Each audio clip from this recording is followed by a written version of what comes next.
সবগুলো প্লেটে সাজিয়ে নিয়েছি। দেখুন বন্ধুরা, দেখতে কতটা সুন্দর লাগছে, খেতেও কিন্তু খুব ভালো হবে। নমস্কার বন্ধুরা, সুপ্রিয়া কিচেনে আবার আপনাদের সবাইকে স্বাগত জানাই আরো একটা রেসিপিতে। আজকে দেখুন বন্ধুরা, দুটো তাল আমি ছাড়িয়ে নিয়েছি।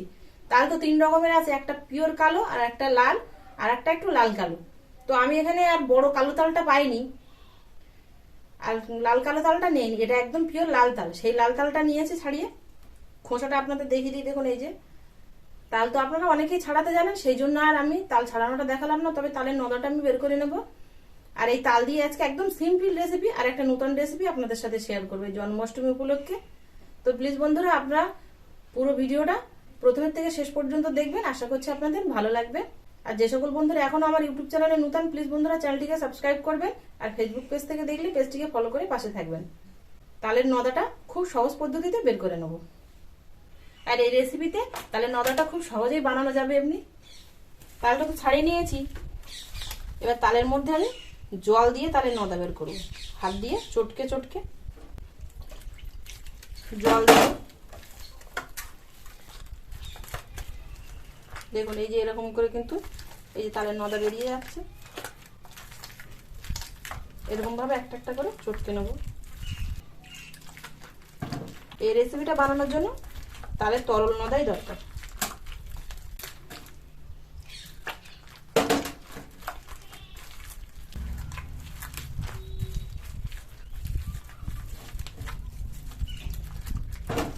একটা তালের নদা বেশ অনেকটা বেরিয়েছে, দেখুন একটা এইভাবে বের করে নিয়েছি, বাকিগুলো একইভাবে বের করে নেব। আবারও অল্প অল্প করে জল দিয়ে এইভাবে চটকে নেব। আস্তে আস্তে এইভাবে চটকাতে চটকাতে নরম হয়ে যাবে। দেখুন ঠিক এরকম হালকা করে তালের কাপ বের করে নিয়েছি।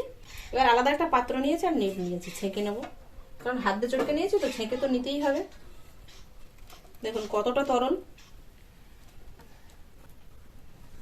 আপনারাও ঠিক একইভাবে এরকম তরল করে তালের কাঁপটা বের করে নেবেন।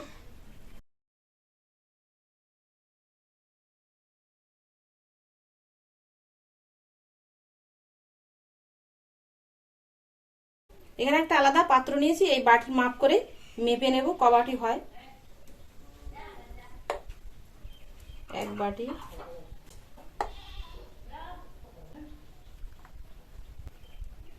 প্রায় 4 বাটি। এখানে 4 বাটি নিয়েছি, 4 বাটির মধ্যে 4 চামচ কর্নফ্লাওয়ার দিয়ে মিশিয়ে নেব।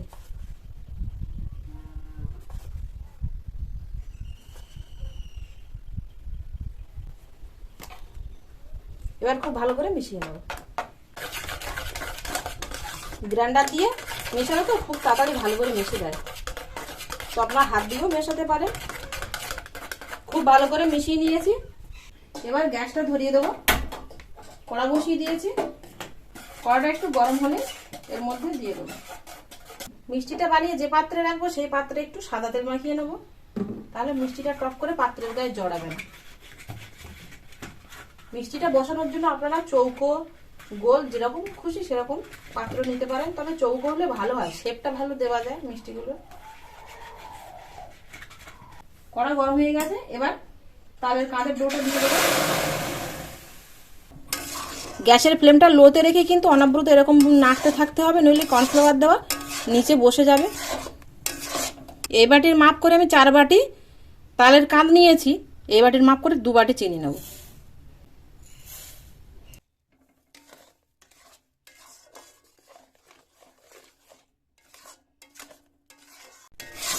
আগের থেকেই দেখুন তালের কাঁচটা অনেকটা এরকম ঘন হয়ে এসছে, আর বেশ সুন্দর একটা গন্ধ ছাড়ছে।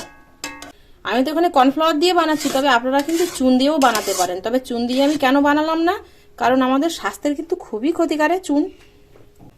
একটু আধটু খাওয়া ভালো, কিন্তু এইভাবে মিষ্টি বানালে তো একটু বেশি পরিমাণে খাওয়া পড়ে যাবে। এই সময় কিন্তু খুন্তি এরকম বন্ধ করলে হবে না, এরকম নাড়তে থাকতে হবে, নইলে নিচে লেগে যাবে। আগে তো একটু একটু কম নাড়লেও অসুবিধা ছিল না, কিন্তু এই হওয়ার মুখে প্রায় হয়ে এসছে মিষ্টিটা। মিষ্টি বানানোর জন্য কিন্তু তালের কাঁচটা দেখুন একদম রেডি হয়ে গেছে। এই যে সাইড দিয়ে সরাচ্ছি, দেখুন এই যে কড়ার গায়ে লেগে যাচ্ছে না, পুরো একদম এরকম পরিষ্কার। এরকম গরম অবস্থাতেই কিন্তু নামিয়ে নেব, নিয়েই পাত্রে ঢেলে নেব। আর ওপর দিয়ে ছাড়ছি, দেখুন এরকম থাক থাক পড়ছে। একদম এরকম জেলির মতো হয়ে গেছে। এবার যে পাত্রে তেল মাখিয়ে রেখেছিলাম সেই পাত্রে ঢেলে নেবো।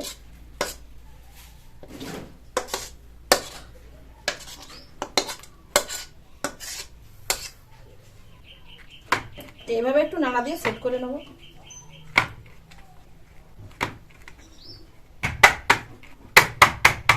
এই অবস্থাতে মিষ্টিটা খোলা জায়গায় 3-4 ঘন্টা রেখে দেবো, যেখানে হাওয়া বাতাস পাচ্ছে, তাহলে মিষ্টিটা খুব ভালো করে সেট হয়ে যাবে। তো ঠান্ডা হয়ে গেলে আর সেট হয়ে গেলে তারপর আপনাদের সামনে ফিরে আসছি, দেখাবো মিষ্টিগুলো কেমন হয়েছে। ঘন্টা 2 হয়েছে আর মিষ্টিটা কিন্তু ভালো রকম সেট হয়ে বসে গেছে। তা আপনাদের কেটে দেখাচ্ছি। এবার দেখুন এই যে পাত্রের সাইড দিয়ে টানছে, এই দেখুন উঠে আসছে, একদম লেগে নেই কিন্তু পাত্রের গায়ে।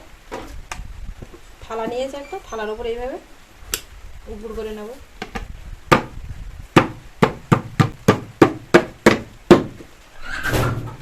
থালায় তুলে নিয়েছি, এবার পিস পিস করে কেটে নেব।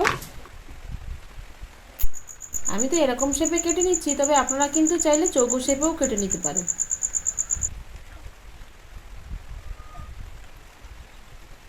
সবগুলো এরকম করে কেটে নিয়েছি।